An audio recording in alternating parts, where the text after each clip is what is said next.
lovers, welcome back to Procrastinate with Books. Now, usually we keep talking about book recommendations, read this book, read that book, but I think it is also necessary to address the other part of the spectrum, that is the books that we actually read but we don't really enjoy that much. So, today we are going to do that.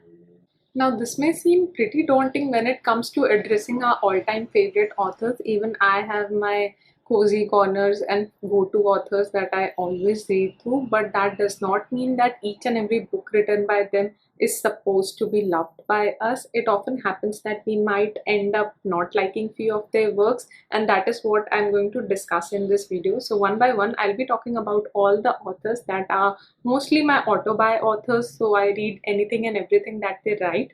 And I'm also going to talk about a few books that did not work for me and the reasons behind it.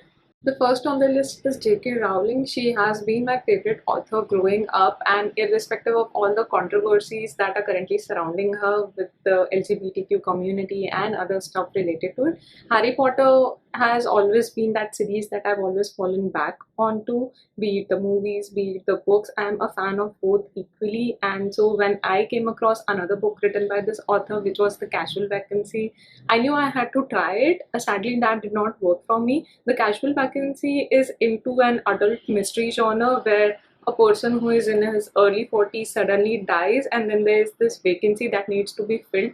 But all across the town, everybody is against each other. They are all fighting for that position, and it's pretty unclear who will now win this position.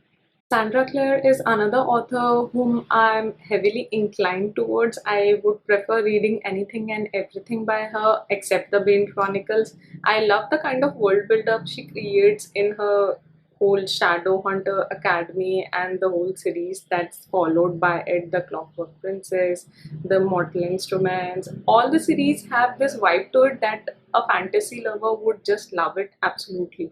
But the Bane Chronicles sadly wasn't suited to my taste. I don't know what was wrong either with the world build-up side of it or the characters that I was not able to connect with, and I absolutely ended up DNFing it.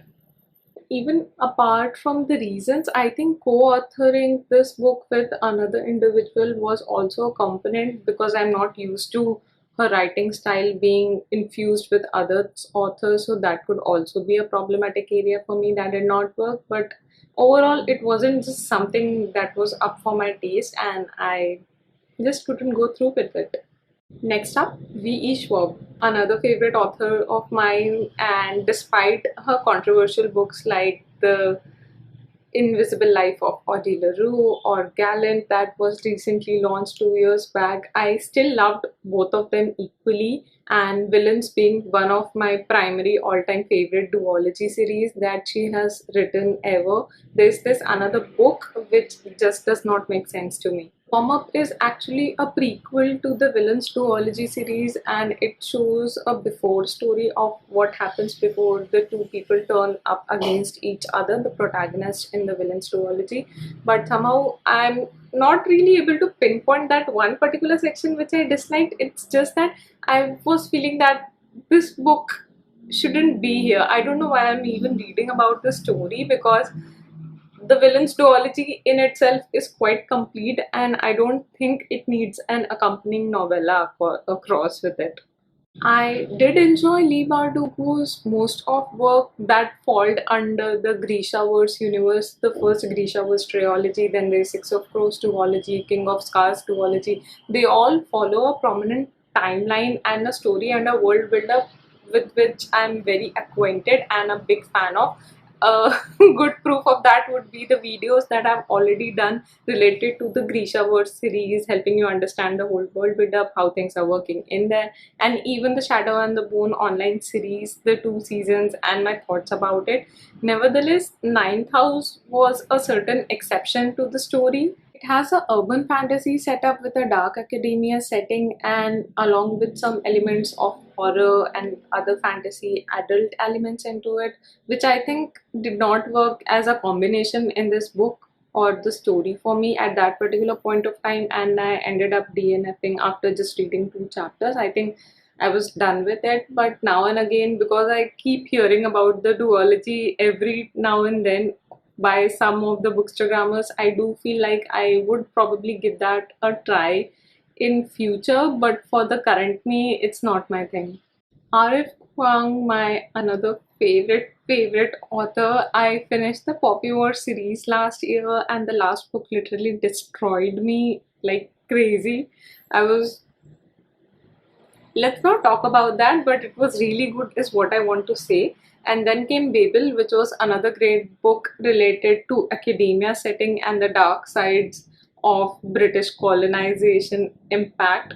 And then came Yellowface. After having several experiences in the past about an author changing its genre into a different category and reading those books, I knew this wouldn't be the best choice for me, and I was already skeptical. Nevertheless, I just wanted to read it and I gave it a try, and it obviously did not work out. That is why I DNF'd it. About the storylines though, it's about the dark sides of publishing industry, which I would have loved to read probably in some other form, but somehow this just did not match up with the image that I had about the author, her writing style, and the kind of world buildup that she usually creates in fantasy. I think it was drastically different. The book was pretty elaborative, don't get me wrong, but it just did not had the right inclination towards the story, is what I'm trying to say.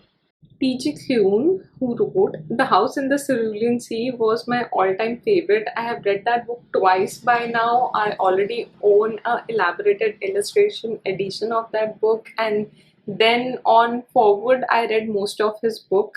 And even the Under the Whispering Door was good, but there is this side novella. Again, I really don't understand why authors need to come up with certain novellas. Sometimes it's good, but it's not a wise choice in most of the scenarios, because the series that you are creating is already enough. This is a part of the Green Creek series, and I recently read the Hurt Song this year itself, and I was a little disappointed. And then came up this. I have not read the Brothers song yet, so that's a thing of future me that would be tackled at a later stage. But this novella just did not sit right well with me because of the storylines. I already had few disappointments in the Wolf Song series, and then this happened. It had to go into the DNF bucket.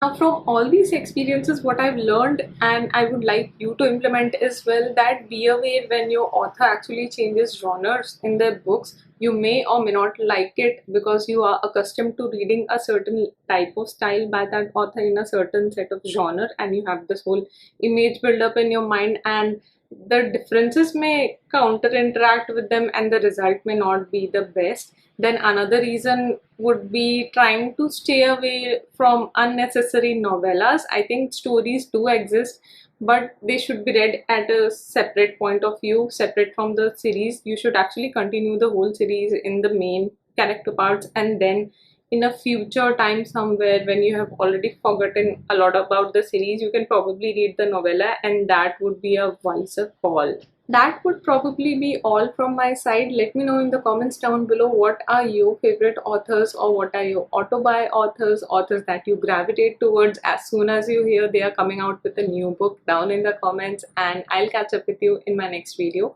Until then, keep your coffee strong and your TBRs long. Goodbye!